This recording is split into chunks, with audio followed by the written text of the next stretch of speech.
Bonjour à tous, ravi de vous retrouver pour cette nouvelle édition du Salon de la Data et de l'IA. Vous savez peut-être, si vous y venez régulièrement, que je suis un fidèle parmi les fidèles de ce salon et que je trouve chaque année que c'est un salon exceptionnel. Et je ne sais pas si vous en réalisez le caractère exceptionnel, mais je ne connais pas d'autres salons en France qui aient pris cette ampleur, tout en étant un salon 100% bénévole, un salon 100% indépendant. Et franchement, je veux que vous vous joigniez à moi pour applaudir bien fort tous les organisateurs qui se démènent pour faire un si beau salon.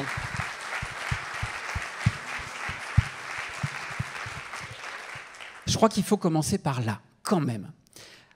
Alors cela dit, on va avoir une session de folie ensemble sur un sujet clé, évidemment, celui du Chief Data Officer, qui est quand même l'architecte de la transformation data et IA de l'entreprise, à qui on demande à la fois de dégager une valeur super rapide et à la fois de conduire une transformation de l'entreprise, à qui on demande à la fois d'améliorer la qualité de données, ce qui est un espèce de saut de Danaïde qu'on n'arrivera jamais à terminer, et à la fois de développer des nouveaux usages de l'IA, à la fois de s'intéresser à l'IA générative et à la fois de faire des tableaux de bord.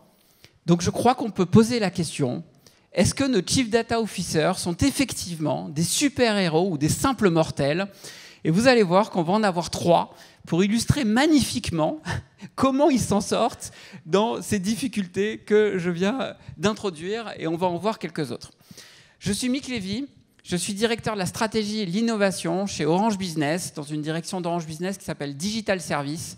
On est 4000 en France à délivrer des prestations en data, en IA, mais aussi en cloud, en digital, et donc auprès de tous nos clients. Pour ma part, j'ai le meilleur job de la boîte. Ça fait une 20aine d'années que je suis dans la data. Je rencontre une 100aine d'entreprises par an pour vous accompagner sur vos stratégies, vos projets en data, en IA.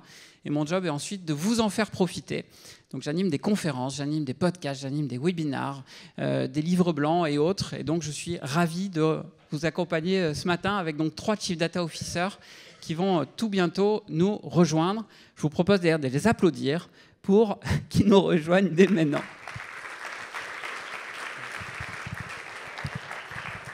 Alors on va s'installer par là, prenez place, on va rentrer très vite dans le vif du sujet. Je vais d'abord vous présenter, tant qu'on est là. Donc je suis bien accompagné puisque j'ai Pascal. Pascal, donc tu es Chief Data Officer de la branche grand public et numérique du groupe La Poste. Tu vas nous en parler, mais La Poste est un grand groupe organisé dans plusieurs grandes branches. Tu as d'abord exercé des responsabilités sur les programmes data de SFR, de AXA, de la Société Générale, où tu étais directrice du Retail France. À La Poste, tu as donc la charge de la direction Data IA d'une des 4 branches du groupe, celle qui porte notamment tout le retail. Attention, La Poste, 17 000 points de vente quand même. Je pense que ça peut faire rougir de jalousie un grand nombre de retailers. Donc, Pascal, tu vas nous raconter tout ça et les challenges que tu rencontres au quotidien. Julien, toi, tu es Chief Data Officer chez SNCF Voyageurs pour la partie TGV et Intercité. Je suis un grand client de TGV, je te le disais tout à l'heure. Maintenant, à chaque fois que je monte dans le train, je pense à toi. C'est un truc de fou. Avant, tu officiais déjà dans la data chez AXA. Tu étais en charge de piloter les programmes des produits et les programmes data du Data Innovation Lab du groupe AXA. Et ensuite à la SNCF, au niveau groupe, où tu étais directeur de mission de la Fab Big Data. Et tu as donc notamment structuré tous les rôles et toute la gouvernance data au sein du groupe. Donc vous voyez déjà 2 beaux retours d'expérience. Mais on ne s'arrête pas là, puisque Morgane est avec nous aussi. Morgane, ravi de t'avoir. Tu es membre du CODIR et tu es directrice data et usage data chez Avem, qui est un groupe spécialisé sur la monétique et les services de paiement du groupe Crédit Agricole. Et toi aussi, avant Avem, tu étais déjà dans la data. Donc tu as exercé différents postes pour le groupe La Poste encore, pour Crédit Agricole Technologies et Services et pour Crédit Agricole Assurance. Est-ce que je suis complet? Bon, génial. Alors autant vous dire qu'avec un tel thème, je me suis fait plaisir sur les images que vous allez avoir en fond d'écran pendant nos débats. Donc je propose qu'on attaque le premier thème. Quels sont les meilleurs usages pour la création de valeur? Il nous fallait bien quelqu'un comme Superman. Alors Pascal, La Poste a engagé une transformation profonde depuis quelques années déjà. On le sait, La Poste a changé complètement de métier puisque les métiers du courrier sont en baisse. Il y a eu la grande étape de la métiérisation dans le groupe La Poste et peu à peu, donc beaucoup de transformations. La data, je crois que c'est un axe clé de cette transformation. Alors comment finalement cette data elle est utilisée au sein du groupe La Poste, dans la branche dans laquelle tu es en tout cas? Quels sont les principaux cas d'usage? Bonjour à toutes et à tous. Donc, ravi d'être là. Merci Mick. Peut-être avant de parler des usages et de la data, remettre un peu dans le contexte. Donc, la branche grand public et numérique au sein du groupe La Poste. Le groupe La Poste est composé de 4 branches. C'est une des 4 branches. Elle a été créée il y a 3 ans. C'est une fusion d'autres ex-branches business unit. Et son rôle principal, si je le résume en un mot, c'est un distributeur. Donc, on est souvent comparé à un retailer. Et donc, cette branche, elle a pour job, pour mission, de distribuer les produits et les services postaux, mais également les produits et les services bancaires, banque assurance maintenant, parce qu'en fait, on est le distributeur de la banque postale et quelques produits de plus en plus de CMP assurance. Donc, ça veut dire nous avons nos canaux de distribution, le canal physique, le réseau de la Poste avec les 17 000 points de contact, le canal digital, le canal téléphonique avec la relation client. On a également tous les métiers de marketing de ces différents produits et offres à développer. Et nous avons, bien évidemment, comme on est très nombreux, c'est une branche où il y a 50 000 personnes, on a également toutes les fonctions régaliennes comme la RH, la finance, etc. Donc c'est beaucoup de monde. Les chiffres sont incroyables. 17 000 points de vente, 50 000 personnes. Tu vas nous parler des difficultés de transformation. Oui, c'est un peu une boîte dans une boîte. Voilà. Alors qu'est-ce qu'on en fait de toutes ces datas? Qu'est-ce qu'on en fait? Donc, nous avons 4 défis stratégiques au sein de notre branche. On a le défi de l'expérience client, et l'omnicanalité, bien évidemment. On a le défi de notre présence sur un territoire français, parce qu'on a un contrat avec l'État. Nous avons 4 missions avec un rôle l'État, de service public. entre autres l'aménagement du territoire. Donc, on revient toujours aux 17 000. Voilà le pourquoi 17 000. C'est un contrat avec l'État. En tout moment, en fait, on est obligé d'avoir 17 000 points de contact ouverts, présents sur le territoire. Le troisième défi, c'est le défi du business. Voilà, parce qu'on ne fait pas tout ça juste pour l'État, mais quand même pour le business, pour le commercial. Et le quatrième, c'est la symétrie des attentions. Donc, en fait, au sein de la Poste, les postiers et les postières, c'est super important, notamment pour notre président. Donc, il y a tout un programme autour de la symétrie des attentions. J'arrive aux usages. Et pour avoir beaucoup travaillé pour le groupe La Poste, c'est très très ancré dans la culture et ça se ressent partout. C'est vraiment au cœur de toutes les opérations, tous les échanges, jusqu'au fond du fond de l'IT, on pourrait dire parfois. Alors les usages, Pascal. En fait, la personne la plus importante pour Philippe Val, c'est les facteurs et les factrices. Oui. Il parle toujours d'eux. Et donc les usages, ça rentre dans ces 4 défis stratégiques. Donc on ne les choisit pas au hasard, on s'assure tout le temps que c'est bien en réponse à un de ces 4 défis et l'idéal aux 4 défis. Je vais prendre quelques exemples. Si je prends le client, par exemple, sur le défi du client, donc il y a toute une direction qui s'appelle la connaissance client, qui fait matin, midi et soir, qui travaille les données clients pour faire du profiling, du ciblage, alimenter la gestion de campagne pour avoir des campagnes de plus en plus personnalisées.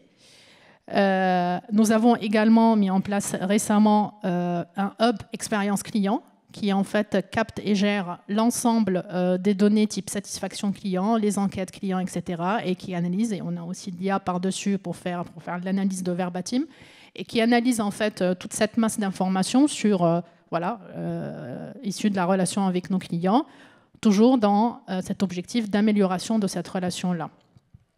Et un petit autre exemple aussi sur la partie client. Là, récemment, on a livré un module, c'est une sorte de simulateur, qui permet en fait à la direction métier qui s'occupe de la mise en place des automates dans les bureaux de poste, de savoir si oui ou non, ils peuvent supprimer des automates, pour évaluer en fait l'impact de la suppression de ces automates-là sur l'expérience client, notamment les files d'attente sur les autres automates. Voilà un exemple sur le client. Sur le commercial, sur le business, donc c'est des sujets assez classiques, j'ai envie de dire, autour de tout ce qui est rebond commercial. Donc le next best product, des usages qui tournent autour de ça, du pilotage commercial, bien sûr. Je sais que j'ai des collègues qui s'occupent du pilotage commercial dans la salle, que je salue. Et sur la partie présence, un grand sujet sur lequel on travaille, une grande solution qui permet de piloter notre maillage sur un territoire français. Aïe. Donc, Où implanter les prochains points de vente? Lesquels fermer? Les 17 000 points de vente bougent. Donc, en fait, ce n'est pas statique. On ferme des bureaux, on ouvre des bureaux, on ouvre des partenaires, etc. Donc, en fait, ces 17 000 bougent. Donc, c'est un outil qui permet de piloter notre maillage. Et pareil, de savoir quand on touche à quelque chose, quand on touche à un point, quel est l'impact sur le reste, quel est l'impact sur la zone de chalandise. Donc, voilà. Et le dernier, c'est la symétrie des attentions. Et je m'arrête là. Sur la symétrie des attentions... Tu as des usages data sur la symétrie des attentions? Oui, pour les collaborateurs. Alors, collaborateurs dans les bureaux de poste. Parce qu'en fait, c'est souvent là où il y a beaucoup plus de monde, c'est en fait le réseau. Oui. Le réseau, les bureaux de poste. Et donc, on a développé avec l'IA un outil en fait, qui aide les responsables dans les bureaux de poste à planifier les journées, à l'heure, les journées des chargés de clientèle. Donc, nous avons 1500 responsables qui utilisent cet outil-là, qui planifient le temps de travail de 25 000 collaborateurs, 25 000 chargés de clientèle. La planification automatisée ou accompagnée? Oui. C'est plutôt accompagné. C'est toujours lui le maître. Il y a la dernière décision pour dire oui, OK, je valide ce planning. Mais ça permet de planifier le travail de 25 000 personnes sur l'année et à moindre imprévu, parce qu'en fait, 25 000 personnes, il y a plein de choses qui se passent. Donc, moindre imprévu, il n'a pas à refaire tout à la main. Il demande à l'outil, à l'IA, de lui régénérer des plannings adaptés qui prennent en compte énormément de paramètres en entrée, parce qu'on a énormément de contraintes, des exigences en entrée, et qui recalcule tout et met à jour les plannings en question. Et donc vous allez pouvoir revendre ça à Microsoft pour qu'il intègre dans Outlook. Merci. S'ils veulent, oui.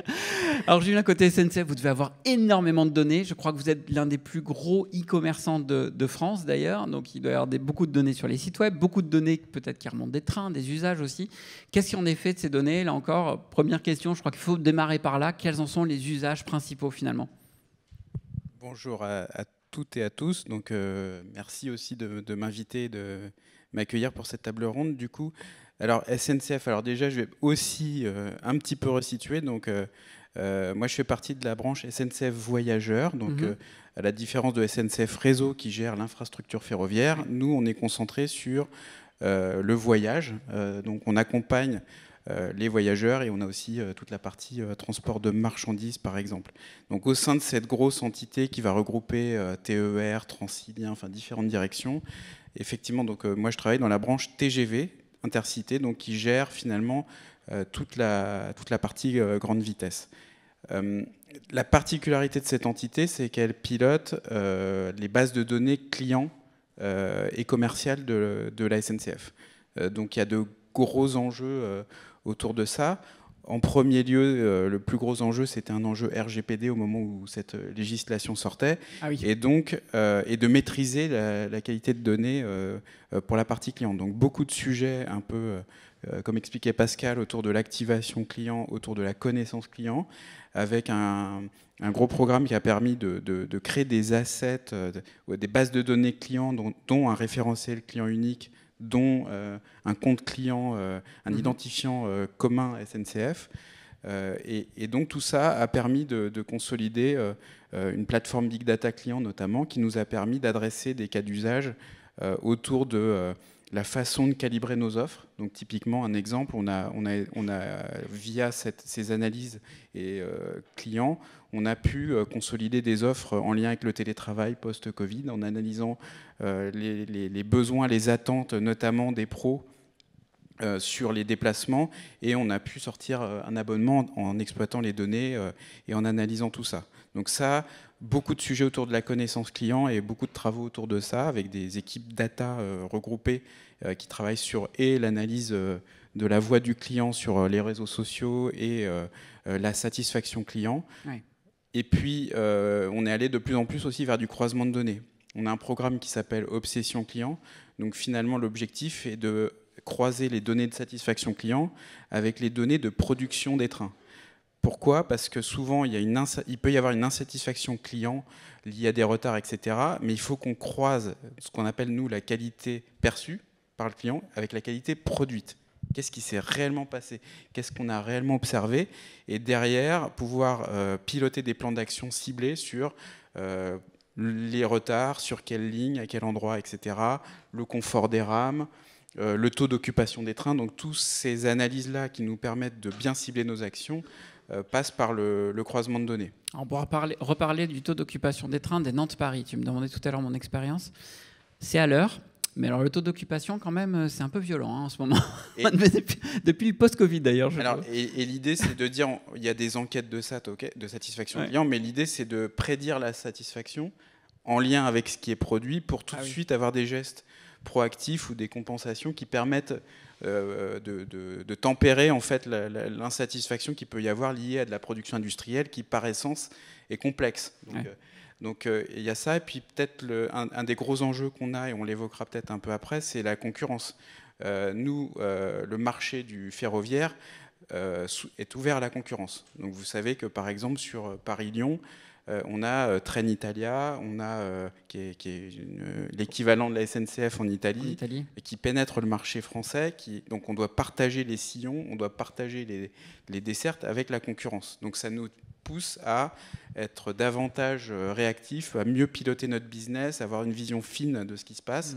L'analyse des points de vente, on a aussi toute la partie distribution qui est en lien avec ça, et d'être réactif, et de pouvoir, par exemple, optimiser notre desserte en se disant, est-ce que là, sachant les prix que va adresser Trenitalia ou autre, est-ce qu'on va plutôt pousser du Ouigo, qui est plutôt l'offre, on va dire, low cost, qui a un meilleur rapport prix, par exemple pour les familles notamment, ou est-ce qu'on va privilégier la partie de TGV Inouï, qui est un peu plus haut de gamme, avec peut-être plus de services aussi. Donc tout ça, ça s'anticipe, ça se modélise avec des informations de trafic, des choses comme ça, et on est capable d'avoir des actions. On a un programme autour de ça, avec comment on garde une vision la plus complète possible de l'offre voyageur. Donc ça, c'est un peu nos gros enjeux.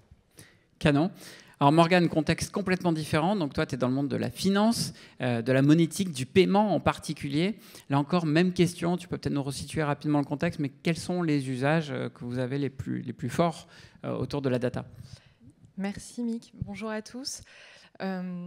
Effectivement, chez Avem, on est une filiale monétique du groupe Crédit Agricole et nos activités sont majoritairement les installations de solutions de paiement. On a également des activités autour du fiduciaire, donc tous les automates, la maintenance des automates. On va aussi intervenir auprès des porteurs de cartes dans la gestion de la fraude. On a de l'EDI aussi. Et donc, nous, on a des champs d'activité qui sont assez variés. On a aussi beaucoup de données, mais on intervient pour le compte d'eux. Donc, on va être à la fois dans une volonté de suivre nos clients, de pouvoir amener le meilleur service à nos clients, et en même temps de maîtriser ce que nous, on fait sur le terrain, et puis aussi d'accompagner nos techniciens qui vont aller installer des solutions de paiement, qui vont aller pour le retail, et puis qui vont aller sur les automates. Donc, les usages qu'on est allé chercher dans un premier temps, c'est de se dire, comme on est dans une structure qui évolue et qui avait la volonté de structurer une direction data qui est assez jeune, on a 2 ans d'existence, donc on est récent. C'est toi qui l'as créé du coup, la direction data, d'accord. Et donc à partir d'une feuille blanche, là, voilà, partie d'une feuille blanche, post-page blanche, on y va, on construit quelque chose. Et donc à partir de là, il y a aussi un changement de mindset et une culture de la donnée à apporter, et donc de se dire qu'est-ce qu'on va démontrer, c'est quoi l'intérêt d'utiliser nos données. Et pour ça, il faut des résultats rapides qui ne sont pas toujours faciles à avoir. Et donc on s'est dit, on va travailler sur des pans très simples, comme par exemple la mise en place d'un fonds de cartes qu'on n'avait pas. Ça paraît évident pour beaucoup, mais en fait, il y a plein d'endroits où il n'y a pas forcément de fonds de cartes mis à dispo, et de se dire, voilà, à partir des fonds de cartes mis à dispo, qu'est-ce qu'on peut faire, aussi bien pour nos techniciens que pour le business, que pour le marketing, qui va pouvoir faire du géomarketing aussi. Donc on a ça. On va avoir sur la partie plutôt data gouvernance la construction de référentiels aussi. On a des clients qui nous viennent des différentes banques pour lesquelles on preste, mais ces référentiels, souvent ils sont alimentés, soit ils sont inexistants, et puis ils peuvent être alimentés par différents applicatifs. Et on va utiliser un même applicatif pour parler d'un même client. On ne va pas utiliser le même applicatif pour parler d'un même client. Donc on a des erreurs de données. Donc on s'est dit, ça aussi, cas d'usage à forte valeur, la mise en place d'un référentiel client.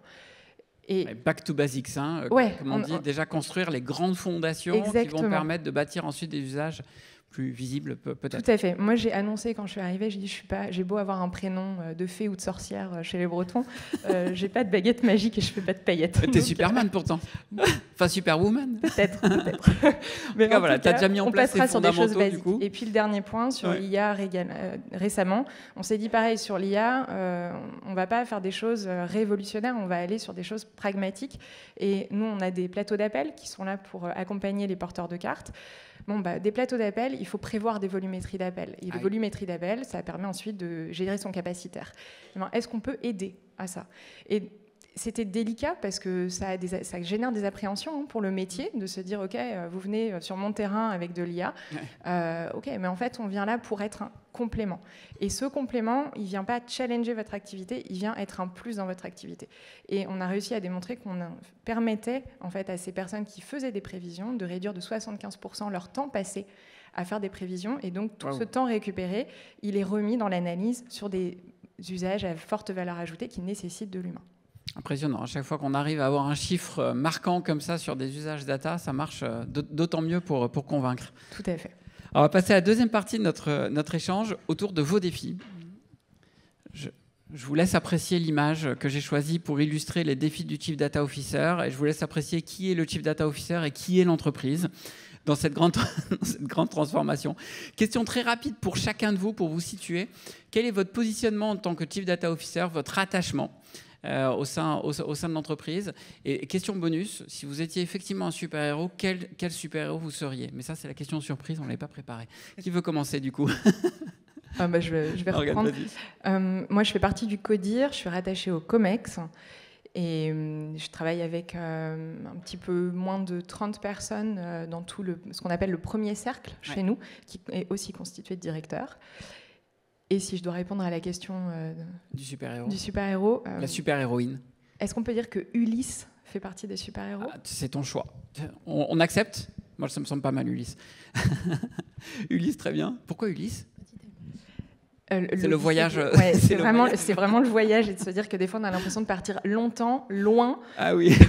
D'avoir aussi des sirènes. On est un peu seul. Ah oui, on a des sirènes qui viennent nous dire voilà, il faudrait faire, ça serait formidable. L'IA est une sirène aussi et qu'il faut arriver à rester focus sur ce qu'on veut. Super. Pascal? T'es rattaché à où déjà? Je pense au super-héros parce que j'ai pas d'idée. Oui. Hiérarchiquement, j'ai un double rattachement. D'accord. Sinon, c'est pas fun. Hiérarchiquement, je suis rattachée au CDO du groupe. Et dans ma branche, je suis, pour être le plus neutre possible, je ne suis pas rattachée à la direction métier, je ne suis pas rattachée à la DSI, je suis rattachée à la direction stratégie data. D'accord. Et data.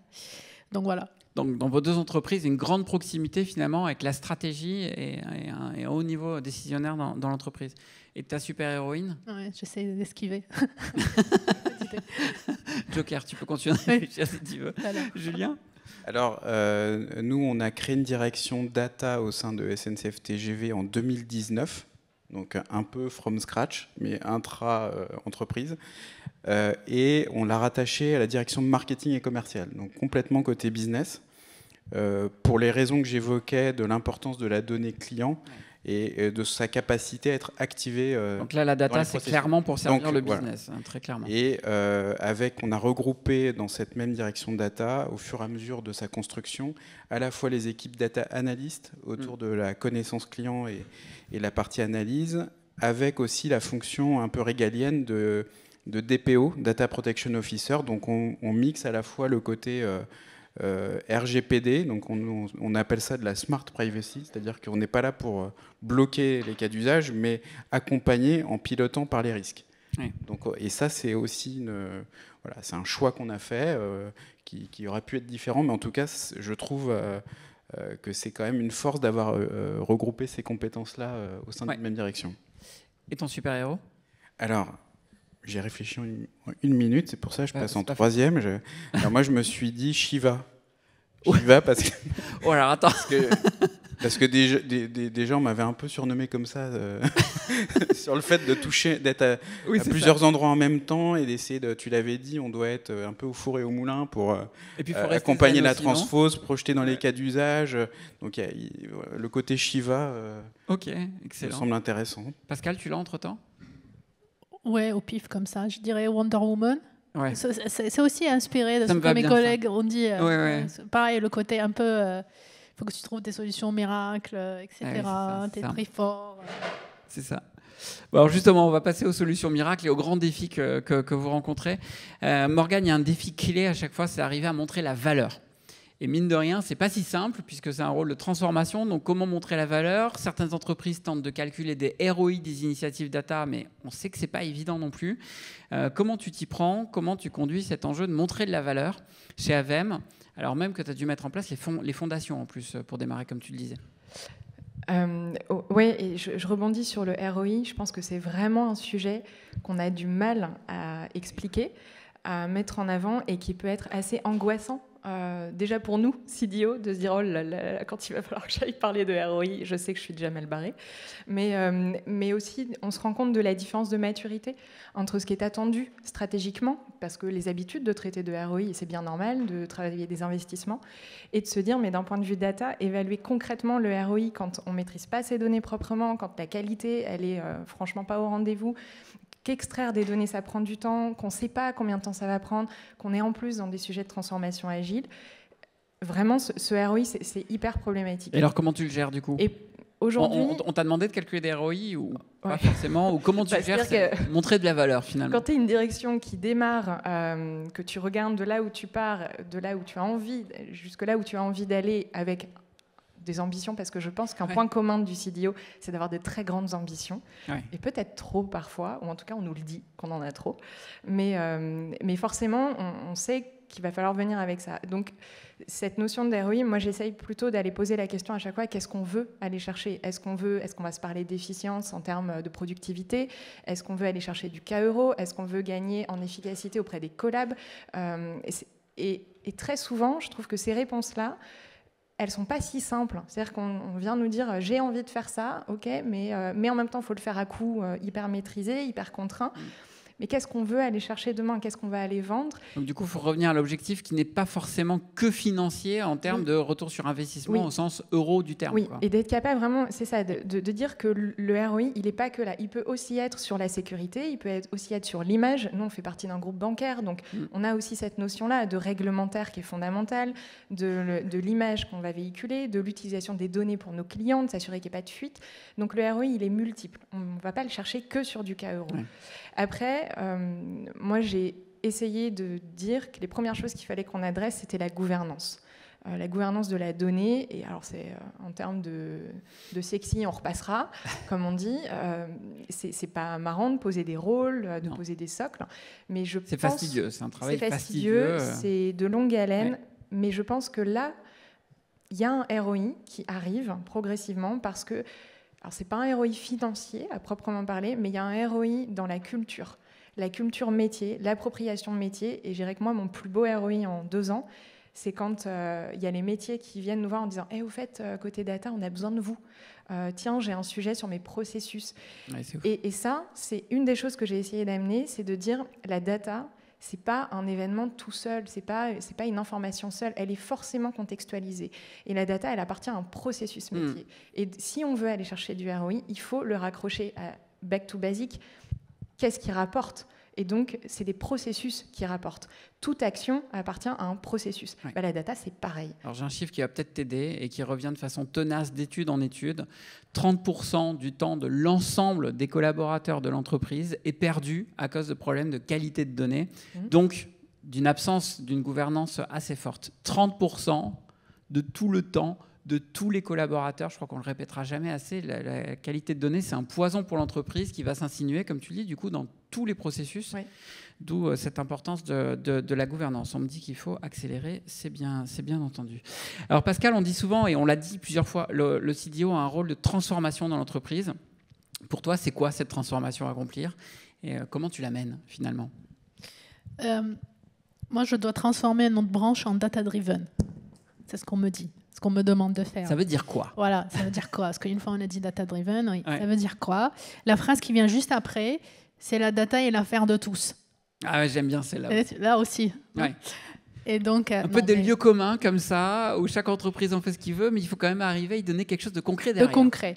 Non, mais plus sérieusement, c'est un peu ce que disait Morgane. Donc, l'idée que, en fait, partout dans l'entreprise, qu'ils aient le réflexe de la data versus peut-être avant ou même aujourd'hui, parfois, je prends des décisions basées sur avis d'experts, intuition, au doigt mouillé, etc., versus, non. Donc je prends des décisions, la culture de la décision, du coup. Voilà, je prends des décisions, ou en tout cas, je pilote mon travail, ou je mène mon travail basé sur des données, des faits, des chiffres. Donc, il y a ce switch-là à opérer, voilà. Mais pour opérer ce switch, il y a les sujets de culture. Donc, voilà, insuffler ça, beaucoup de travaux autour de la communication et de la culturation. Mais il y a aussi un sujet de, une fois que tu as réussi à les convaincre, et ça y est, cette culture commence à se diffuser dans la boîte, dans l'entreprise, maintenant, comment ils font? Comment ils veulent faire? Et donc, ça fait partie de mon deuxième enjeu, et je suis bien dedans. Moi, je dis, en fait, le jour où j'ai réussi mon travail, c'est le jour où j'ai plus de travail. On n'a plus besoin de moi, on n'a plus besoin d'une équipe data en centrale qui fait pour tout le monde. En fait, ils sont tous équipés, ils savent faire. Ça, c'est le propre d'un rôle de transformation, mais ça veut dire que tu as non seulement un chemin de transformation, mais aussi un objectif. Comment tu sais le jour où tu as terminé cette transformation, et ce jour-là où on n'a plus besoin de toi? Le jour où j'ai moins de sujets dans mon portefeuille et beaucoup plus de sujets dans les leurs. Donc déjà, les use case data sont dans les portefeuilles métiers et ce n'est pas un portefeuille à part. Ça, c'est un exemple très concret. C'est un très bon critère. C'est un très bon critère. Un exemple concret. Après, je disais, une fois on a passé l'étape, la culture, le bon réflexe, etc., ils sont convaincus, tout ça, maintenant, comment ils vont faire? Et donc là, on a un enjeu de simplification. Donc sur la couche plateforme, outils, données, les process, la gouvernance, elle a tout le capot et t'as tout. Voilà. Donc, mais tout, axé sur comment on simplifie tout ça pour le rendre accessible à tout le monde et que ça se propage. La data, l'affaire de tous, data-driven. Voilà. J'en profite. Moi, il y a un modèle que je trouve très, très inspirant pour arriver à ça, qui est le modèle du data mesh. J'avais animé d'ailleurs plusieurs fois des conférences sur le data mesh, ici même les années précédentes, que vous devez pouvoir retrouver en replay. Mais je trouve que c'est un modèle impactant et intéressant. Merci en tout cas pour ce témoignage, Pascal. Alors, elle a prononcé le mot qu'on n'ait pas prononcé jusque-là, incroyable. Tu as parlé de plateforme, Pascal. Alors toi, Julien, pour le coup, c'est ton souci numéro 1 parfois. Comment le Chief Data Officer deal finalement avec la technique, avec les gens à l'IT qui sont en charge des plateformes, alors que tu n'en es pas directement en charge finalement? Comment c'est géré tout ça et comment on fait pour que tout le monde s'entende bien au sein du groupe SNCF là-dessus? Alors on fait ce qu'on peut. Non, alors du coup, je tiens à saluer parce qu'il y a une partie de l'équipe DSI Data qui est présente dans la salle avec qui on travaille au quotidien et donc fais gaffe, je revois te faire on en a fait un enjeu majeur de transformation autour de la data. Et en fait, tout le challenge, c'est qu'on est dans une entreprise qui est de plus en plus amenée à se morceler en réalité, puisque on a l'ouverture à la concurrence. Donc typiquement, par exemple, les régions vont se réapproprier une partie des services visibles des clients, par exemple. Donc tout ça fait qu'on doit trouver le bon curseur entre avoir la main sur nos outils, nos technos, nos compétences, tout en s'appuyant sur des fonctions centrales sans lesquelles on ne peut pas en fait délivrer. Donc là, on a, au départ, c'était très porté au niveau corporate groupe, et puis petit à petit, c'est laissé à la main des activités. Donc on est totalement dans une logique où on va vers du data mesh. L'avantage dans notre entité, c'est qu'on a déjà des équipes data embarquées dans les métiers, assez nativement en réalité. Donc comment on fait de ça? Comment on travaille effectivement avec les équipes du groupe? Comment on crée des squads data, des tribus? Enfin, c'est un peu classique pour tous les sujets de transfo numérique. C'est pas si et où est-ce qu'on place le curseur entre l'autonomie qu'on laisse aux métiers parce qu'ils ont besoin d'avoir l'outillage qui va bien, mais être en responsabilité sur la maîtrise de leurs données et de leur traitement, tout en s'assurant qu'on maîtrise les coûts. On maîtrise le côté régalien de l'exposition des données quand c'est du secret des affaires, quand c'est la donnée personnelle en lien avec les règles du RGPD. Donc toute cette orchestration-là, par domaine métier, avec un rôle transverse, mais pas avoir une équipe mastodonte centrale data qui fait tout, mais plutôt accompagner les métiers, accompagner les différentes directions de l'entreprise pour être capable d'accélérer sur ces sujets. Et on essaye de le tirer par les cas d'usage, donc ce qui est très difficile. je rebondis sur ce que disait Morgane, c'est le côté ROI, parce qu'effectivement, on monte des fondations. Donc il y a un peu l'idée de dire, avec ces cas d'usage-là, on va permettre d'atteindre tel objectif. Donc on est un peu échaudé sur des programmes cathédrales qui ont coté des millions. Donc on essaye de le faire par les cas d'usage, démontrer la valeur, petit à petit. Donc il y a vraiment un côté itératif. On apprend, on se transforme. Et il faut qu'on assume aussi ce côté... on ne fait pas bien du premier coup, donc on en parle beaucoup entre nous sur le côté... il y a parfois du rework à faire. C'est de l'itératif aussi, finalement, pour être exactement, efficace. Mais c'est compliqué dans des boîtes dont l'ADN, ce n'est pas forcément l'IT ou la data en soi, d'accepter cette logique-là, d'avoir des plans d'investissement qui permettent de revenir sur les sujets. C'est un peu ces challenges-là, et en étant le plus possible orienté data mesh pour que ce soit tourné vers le business, quoi. Moi, je retiens le terme de programme cathédrale. Je ne l'avais pas celui-là, mais j'aime beaucoup, beaucoup. Il nous reste 4 minutes. Est-ce qu'il y a des questions dans la salle? Ça serait super. Il y en a une juste devant. Il y en a une juste derrière. Il y en a une juste là-bas. Bon, on va faire au mieux. Allez-y. Bonjour, merci. Bonjour. Merci beaucoup pour tout ce que vous venez de dire. Vous êtes vraiment la source d'informations, des data que se nourrit les AI. Je vous ai entendu dire GDPR, RGPD, mais je n'ai pas entendu AI Act. Comment est-ce que le AI Act va vous impacter, va impacter votre rôle? Qui veut répondre? Je veux bien essayer. Allez, vas-y, Julien.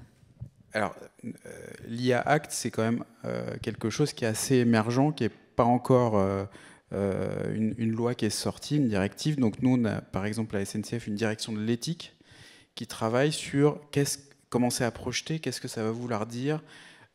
Moi, ce que j'en comprends, c'est qu'à partir du moment où on va intégrer de l'IA dans nos opérations et que ce sera en plus exposé aux clients, il va falloir, ou même aux agents, il va falloir que ce soit une IA explicable.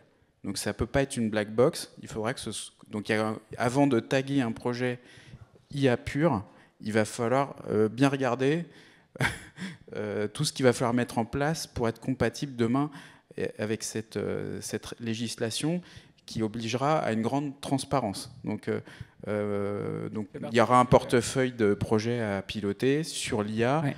Et un peu comme le RGPD, l'intégrer by design dans la façon. Moi d'expérience, pour avoir beaucoup suivi le RGPD, le RGPD a été mis en route en 2016 pour une mise en application en 2018.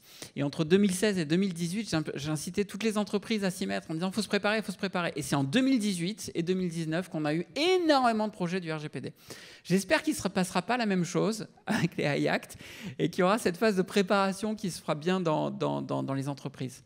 On va prendre une dernière question, il est 49, et pendant que le micro s'achemine, je vous laisse avec un petit souvenir pour aller plus loin, avec des livres blancs qui feront un bel écho, je crois, à tout ce qu'on s'est dit. Il y avait une question par là. Oui. Oui, bonjour, Véronique Stéphane, Institut Mines Télécom Atlantique. Donc nous, on forme beaucoup d'ingénieurs dans ce domaine, voilà, que ces entreprises recrutent en général. Moi, j'avais une question sur la frugalité.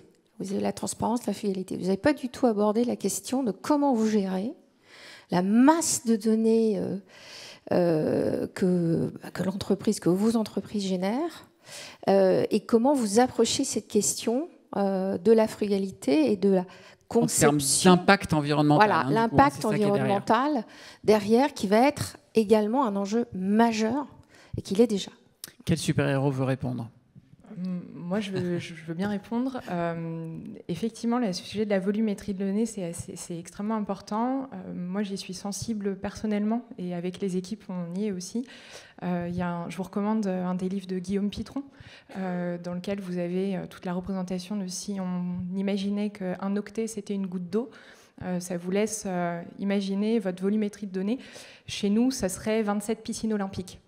Donc moi, quand j'ai pris conscience de ça pour ce qu'on fait, en plus de nos usages, parce qu'il me semble, Mick, sortez vos données du frigo, qu'est-ce qu'on utilise réellement dans ce qu'on stocke, je me suis dit, il faut forcément qu'on aille challenger. L'avantage, c'est qu'on a des sujets dans le bancaire de conformité et de rétention de données. Pour autant, moi, je suis allée chercher les métiers en me disant, en fait, je ne vais pas garder de la donnée qui ne me sert à rien. Donc, je vous annonce que je purge. Donc là, ça fait très peur. Mais en fait, ça oblige les métiers à se dire pourquoi je garde ? Parce que au cas où un jour il se passera, c'est la même chose que chez soi quand on garde les vêtements des enfants qui ont 15 ans, mais au cas où j'en refais 50, alors que non, c'est pas le cas. C'est le même principe. Donc moi, ce que j'ai dit, c'est d'aller challenger les métiers, c'est de s'assurer aussi de suivre l'utilisation des reporting qu'on peut faire quand on a des sections BI ou autres, et de pouvoir dire, si à un moment un reporting il n'est pas utilisé, il est purgé, il sort, et puis de s'assurer que les équipes ont des réflexes aussi, se sensibilisent à ça. Et pareil pour l'IA. Nous, on a une toute petite unité d'IA qui a sorti l'algo dont je parlais tout à l'heure sur de la prévision d'appel. Moi, ce que j'ai dit, c'est qu'il est hors de question de surperformer. Donc, à un moment, on fait en conscience. Ça fonctionne, c'est bien. On n'est pas dans un délire mathématique, on n'est pas à la NASA. Donc, à partir de là, on fait attention au CPU, on fait attention à ce qu'on utilise, et d'autant plus avec les LLM aujourd'hui et l'IA générative. OK, il y a plein de choses qu'on peut faire. Oui, tout le monde veut utiliser ChatGPT, tout le monde a envie. On a explosé considérablement les consommations électriques et ça ne fera qu'augmenter. Par contre, pour quel usage ? Et donc ça, je pense que chez nous, en tout cas, on s'y intéresse énormément. On fait partie de groupes aussi à travers du numérique responsable. Moi, je suis partie de Data for Good. Enfin, on essaye, en tout cas, de se dire que la façon dont on utilise nos données, elle a un impact sur l'avenir demain. Et ensuite, dans le cadre de sujets type de la CSRD, je pense qu'à un moment, les entreprises, c'est ma conviction personnelle, on sera objectivé sur la façon dont on utilise et l'IA et nos données. Dans l'IA Act, on nous parle d'éthique, on nous parle de réglementaire, de transparence, d'explicabilité. Demain, on nous demandera quand même de rendre des comptes sur ce qu'on fait en termes de consommation électrique. Donc si on ne le fait pas aujourd'hui, moi je pense qu'on va galérer à un moment. Là encore, tu mets les fondations aussi sur ces sujets-là finalement. Merci beaucoup, beaucoup à tous les trois pour votre témoignage, pour votre générosité d'avoir partagé tout ça. On peut vous applaudir effectivement. Et puis si vous avez d'autres questions, malheureusement, on doit s'arrêter là, mais je pense qu'on reste tous les trois tous les quatre dans le coin. Je pense qu'on peut dire qu'on est mortels quand même à la conclusion. Ah, finalement. Merci.